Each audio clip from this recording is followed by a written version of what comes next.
একবার ইমাম আবু হানিফার সাথে একটি ব্যবসার অংশীদার ছিলেন বসরার একজন লোক।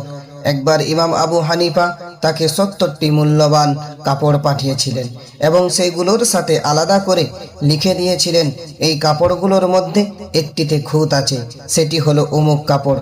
সুতরাং আপনি যখন কাপড়গুলো বিক্রি করবেন তখন ভালো করে খেয়াল রাখবেন যেন কাপড়ের সমস্যাটি ক্রেতাকে উল্লেখ করে দেওয়া হয়।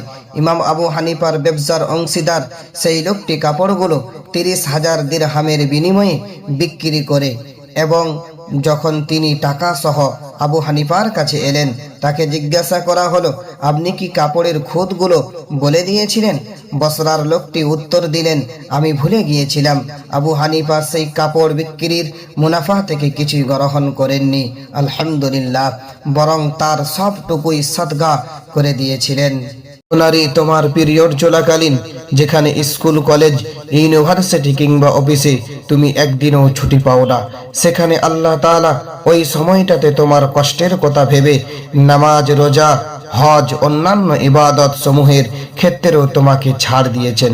ও নারী, তোমার রবের ওই নিয়ামতের কথা কখনো ভেবে দেখেছো কি?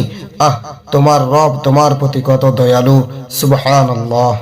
যৌবন এমন একটি সময়, ইনকাম না করলে সমাজে সম্মান হারাবেন, আর ইবাদত না করলে আল্লাহর জান্নাত হারাবেন। এই সময়টাই জীবনের সবচেয়ে বড় মূল্যবান সময়।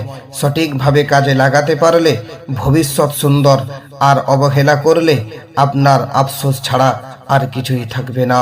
আস্তাগফিরুল্লাহ। বিশ্বাস কি জিনিস জানেন? এক ফোঁটা বিষ অনেক জল নষ্ট করে দিতে পারে।